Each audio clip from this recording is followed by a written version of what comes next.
अस्सलाम वालेकुम। आज स्टूडेंट्स बेसिकली हमारे पास इलेक्ट्रॉनिक्स लैब में ये 4-5 टाइप के इक्विपमेंट्स होते हैं। एक आपके पास ट्रेनर है, डिजिटल एनालॉग ट्रेनर। ये आपके पास एक ऑसिलोस्कोप होती है जो बेसिकली आपको वेव फॉर्म की शेप में आउटपुट्स दिखाती है। थर्डली आपके पास मल्टीमीटर आ जाता है जो आपको वैल्यूज़ वोल्टेज की, करंट की, रेजिस्टेंस की वैल्यूज़ आपको डिजिटली आपको फाइंड आउट करके दिखा देता है। ठीक है, साथ ही आपके पास एक एनालॉग फंक्शन जनरेटर होता है जो आप different type of wave forms generate करते हो जिससे। ठीक है, और सिमिलरली हमारे पास एक और चीज़ होती है जिसको हम डीसी पावर सप्लाई कहते हैं, जो बेसिकली आपको डीसी वोल्टेजेस अप्लाई करने के लिए या डीसी वोल्टेजेस आपको अपने सर्किट को प्रोवाइड करने के लिए यूज़ की जाती है। ठीक है, तो इस वीडियो में हम बेसिकली डिजिटल मल्टीमीटर का देखेंगे कि फंक्शनैलिटी कैसे होती है। तो फर्स्ट ऑफ ऑल तो आपको ये आइडिया होना चाहिए कि यहाँ पे आपके पास इसका पावर ऑप्शन है। ठीक है, अब इसको फर्स्ट ऑफ ऑल ऑन कर लो। सेकेंडली आपके पास दो प्रॉब्स हैं इसकी। ठीक है, जो बेसिकली आप यूज़ करते हो इसमें डिफरेंट वैल्यूज़ को फाइंड आउट करने के लिए। ठीक है, अब यहाँ पे आप देखो तो बेसिकली ये आपके पास 4 पॉइंट्स हैं। ठीक है, इन 4 पॉइंट्स को आप यूज़ करते हो डिफरेंट थिंग्स फाइंड आउट करने के लिए। ये आपके पास जो पॉइंट है ब्लैक कलर का, ये आपके पास कॉमन पॉइंट है।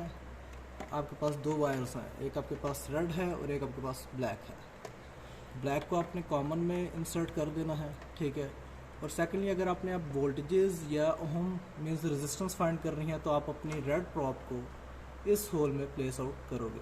ठीक है, और सिमिलरली अगर आपने करंट की वैल्यू फाइंड करनी है और करंट में आप देख लो यहाँ पे आपके पास मेंशन है 2 एम्पेयर्स। इट मीन्स कि आप यहाँ पे अगर रेड प्रॉप को इंसर्ट करोगे तो मैक्सिमम आपके पास 2 एम्पेयर तक करंट अगर फ्लो हो रहा होगा सर्किट में से तो ये फाइंड आउट करेगा। और सिमिलरली अगर आपके पास करंट 20 एम्पेयर्स तक है तो आप अपने रेड प्रॉप को इस जगह पे प्लेस करोगे।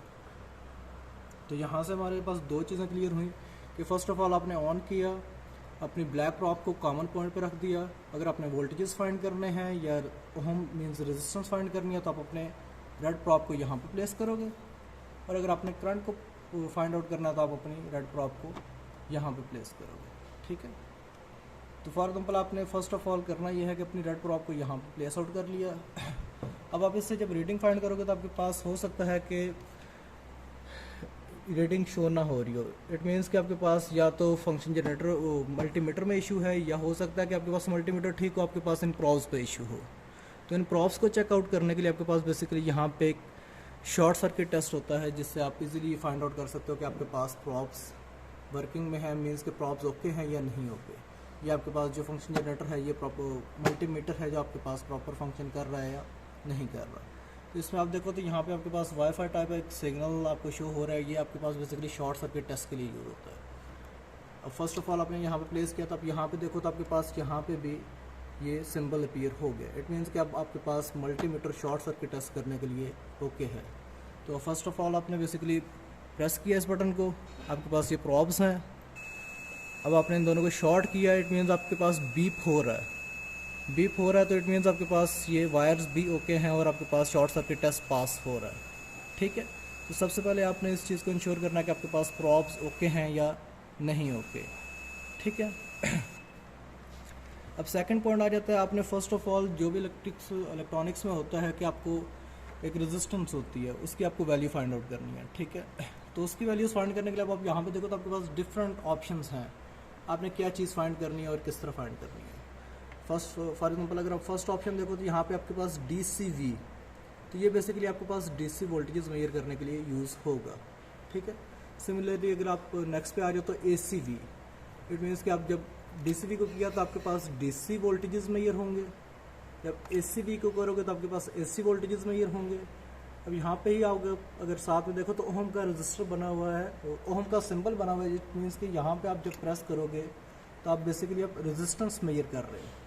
ठीक है, तो आपने सिंपली जिस चीज़ को आपने फाइंड आउट करना है उसके रिस्पेक्टिवली अपने फंक्शन सेलेक्ट कर लेना है और उसके बाद आपने मतलब इसको जिस कन्फिग्रेशन में लगाना होगा आप उसमें प्लेस आउट कर लोगे। सिमिलरली अगर आप यहाँ नीचे में देखो तो आपके पास DCA है, इट मीन्स DC करंट आपने अगर मेजर करना है तो आप इस फंक्शन को प्रेस आउट करोगे तो आप यहाँ पे देखो तो DC भी आ गया है और इस साइड पे आपके पास एम्पेयर्स का यूनिट भी आ गया। इट मीन्स कि आपके पास DC करंट मेजर हो रहा है। ठीक है, यहाँ पे आप AC करंट करो तो आपके पास AC, and micro ampere it means आपके पास माइक्रो एम्पेयर में यूनिट भी आ रहा है, करंट मेजर आपका हो रहा है, ठीक है। अच्छा, इसमें आपके पास ऑप्शंस आ जाती हैं इस रेंज को शिफ्ट करने के लिए। अब फॉर एग्जाम्पल आपके पास माइक्रो एम्पेयर में है, ठीक है, तो सबसे बेस्ट ऑप्शन तो यही होती है कि आप इसको ऑटो पे सेट करो। अब यहाँ पे देखो ऑटो में मैंने सेट किया तो ऑटो में ये शिफ्ट हो गया। अब ऑटो में शिफ्ट करने से फ़ायदा क्या होता है कि आपके पास किसी भी रेंज में वैल्यू आ जाए तो इजीली ऑटोमेटिकली आपका मल्टीमीटर जो है उस वैल्यू में शिफ्ट हो जाएगा। इट मीन मतलब कि अगर आपके पास यहाँ पे माइक्रो एम्पेयर सेट है तो आपके पास करंट की वैल्यू एम्पेयर्स में आ रही है, तो आप जब करंट मेजर करोगे तो आपके पास ये ऑटोमेटिकली एम्पेयर्स में शिफ्ट हो जाएगा। अगर आप इसे मैनुअली करना चाहते हो तो बेसिकली आप इस ऑटो को रिमूव करो और आपके पास ये दो ऑप्शंस है अप एंड डाउन की। अब यहाँ पे आप देखो तो मैंने अप किया तो यहाँ पे ये मिली एम्पेयर में शिफ्ट हो गया, इसको मैंने और अप करना है तो ये आप देखो सिंपली एम्पेयर्स में शिफ्ट हो गया। अब ये प्रोसेस थोड़ा सा लेंथी है और मींस कि आप फॉर एग्जांपल कभी कभार ये होता है कि आपने एम्पेयर में सेट किया हुआ है और आपको पता नहीं है कि आपके सर्किट में करंट मिली एम्पेयर में पास आउट कर रहा है, और आप इसको एम्पेयर में सेट करके करंट मेजर करोगे तो आपके पास वैल्यूज़ बेसिकली वो ज़ीरो ही शो करेगा, ठीक है, क्योंकि 1 एम्पेयर्स में करंट आपके पास काफ़ी हैवी अमाउंट होती है। मैं आपको सिंपल अगर कहूँ कि 1 मिली एम्पेयर करंट को आप एम्पेयर में लिखो तो आपके पास 0.001 एम्पेयर बनता है, ठीक है। इट मीन्स कि ये वैल्यू आपको ज़ीरो ही शो करेगा। तो सबसे बेस्ट ऑप्शन यही होता है कि आप इसको ऑटो पे सेट कर लो और ऑटोमेटिकली वो अपनी जो भी रेंज होगी उस रेंज के रिस्पेक्टिव वो आपको वैल्यू फाइंड आउट करके इजीली प्रोवाइड कर देगा, ठीक है।